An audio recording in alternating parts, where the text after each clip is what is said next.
My mother-in-law convinced my wife to convince me to buy their old house so we could live next to them. It's the worst decision I've ever made, and she thinks I don't know about the spare key she has. So, my wife is split 50-50 between having her head deep in her mother's rear and not wanting anything to do with her. It's complicated. My relationship with my mother-in-law was always awkward.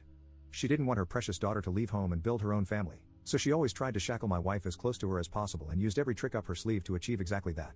From fake illnesses to emotional manipulations to last-second, unnoticed vacations we were forced to go on, my wife, until now, never grasped that what her mother was doing was wrong.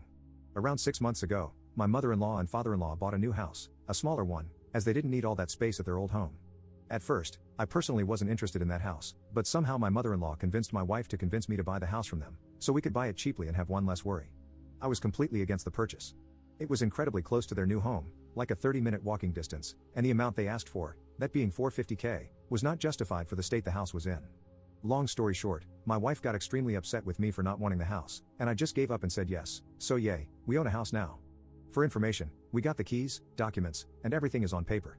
Nothing is in their name anymore, it's all on us now. For the past few months of us moving in, renovating a bit here and there, all seemed well. They never came to visit, and if anything, we would be the ones to visit them. The house was fine after some work, but there's still a lot to fix. But then I started noticing some strange things regarding the house. Whenever we are gone for more than 8+ hours or a few days and then return to the house, it seems like someone has been inside. I could have sworn some of my stuff was moved.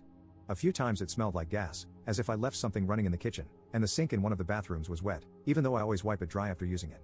Even my wife found it odd, and after the gas incident, she was alarmed.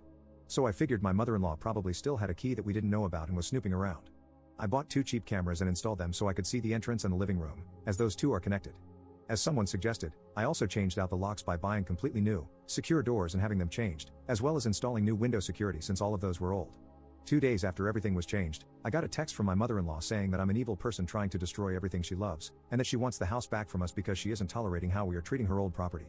I asked her where this came from all of a sudden, and her answer was, "You're destroying our old home."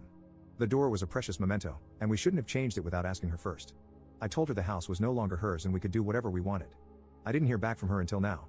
She now wants her house back because we're apparently not fit to be homeowners. She is offering us back $430K of the $450K, as they already spent $20K, and wants everything back. I told her to go eat grass and that the home is now ours. I already had the police at my door. Can you imagine what it looked like for me to explain to them that this house was legally mine? They laughed. And the worst? My wife says to just get the old door back. I don't understand my mother-in-law, and I'm okay with that, but I don't get how my wife can be so deep in her BS. If it were up to me, I would go no contact and leave it at that, but my wife is just, well, glued to her. I can't even enjoy marriage anymore. It doesn't feel like her and me, it feels like her, me, and her insane mother. My father-in-law is alright. Just a normal person, most of the time fed up with my mother-in-law's BS too, but he can't be bothered to actually hold her back. I'm stressed, angry, and really disappointed. Advice, please. Up in the comments. Counseling is up next. If that doesn't work, I don't see a long, healthy future either. As heartbreaking as it is for me to type this out, I don't see myself living like this. I don't want to be in confrontation mode all my life just because one person can't let go. I guess, in truth, a part of me has already decided. The entire last year was just strange. I didn't imagine marriage working this way. Since my mother-in-law got her claws back into my wife and moved closer to her, everything changed, and I can feel the shift in behavior. I'm giving myself another year with counseling and a lot of work, but if I don't see actual change or just BS changes from my wife, then I will leave. I'm just glad I got a proper marriage agreement/contract and that I didn't cave on that. I'm not considering children right now. To be completely honest, after last year in general, I don't think a child would be a good idea at all. My wife would just hand it over to her mother. I'm looking up counseling options. The door is in the basement. I could change the locks and reinstall it, but that alone would be too much of a win for her. I will drop the door off at her house, that's a good idea. Update 1. So quite a lot has happened since yesterday. I stopped answering most comments, as I was just taking in everyone's advice, thoughts, and experiences. First, some info again, some people were concerned that dropping off the door would mean she could copy the keys. Not possible, as both the door and locks were replaced with high security keys. I know a locksmith could still duplicate them, but that would take some time. Some were worried about birth control. Don't worry, I can't even think of bedroom intimacy right now. Regarding security, no, I did not catch my mother-in-law on camera. I installed them in conjunction with the change of the door and locks, and I don't see a point in spending money on more cameras, Ring doorbells, etc. Some asked if my mother-in-law had more children. Nope, single child. I paid the entire $450K. My wife didn't pay for the house, renovations, nothing. She bounces from one job to another, trying to find something fitting. This has always been the case. I don't mind supporting her, but I feel a bit leeched off sometimes. Now to the actual update. I called my father-in-law and asked him if he would meet me for a coffee because I wanted to talk, and bless him, He did exactly that. We sat down, and I asked him to please just listen and not interrupt. I must have talked for close to 2 hours. This man sipped his coffee, listened, sighed, and said the following in short.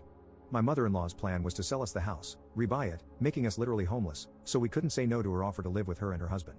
My father-in-law did try to hold my mother-in-law back but failed. He was extremely upset about the police call, upset about only offering $430K back, and upset in general that she's going this far to shackle her daughter. His offer and advice: I should take my mother-in-law's $430K offer. Then we will set up a legally binding contract between my father-in-law and myself. He will give me the $20K plus what I put into renovations, etc., without my mother-in-law knowing, which would bring me close to $500K. He told me to pack it up and just leave after a stern talk with my wife.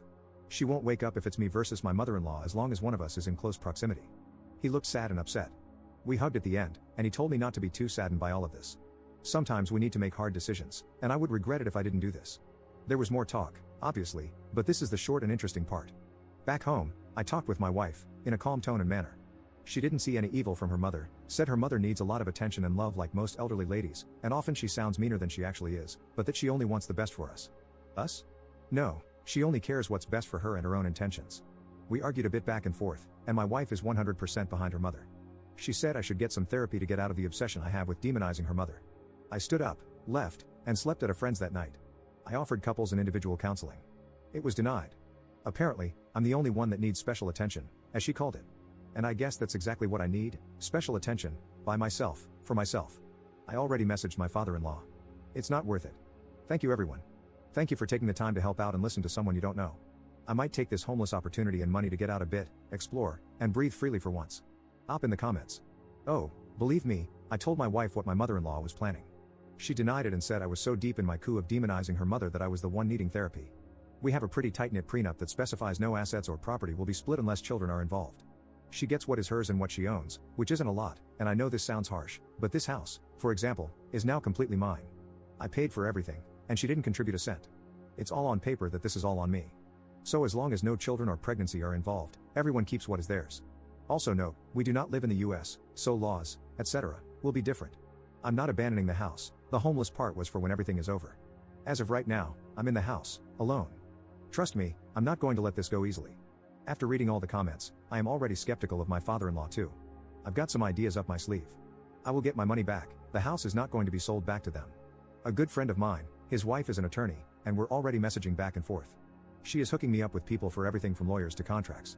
Believe me, I wasted enough time, resources, and money. I won't do this again. I went from sad to angry to determined. I will get this done properly. Update 2.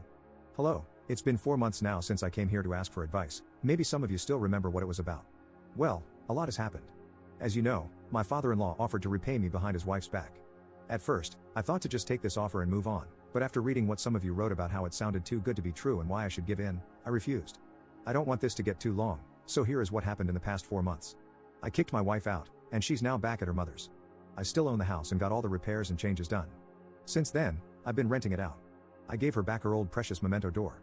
My ex-mother-in-law got handcuffed and had a nice drive around in the back of a police car after she tried to get physical with the new house tenants, claiming it was her house. Just 2 weeks ago, my ex-wife tried to contact me, saying she can't keep living with her mother, but she doesn't have enough income to live on her own. Not my problem. I have been traveling a lot ever since I got everything sorted out. Went to northern and southern Germany, met tons of nice people, and saw some beautiful remote places.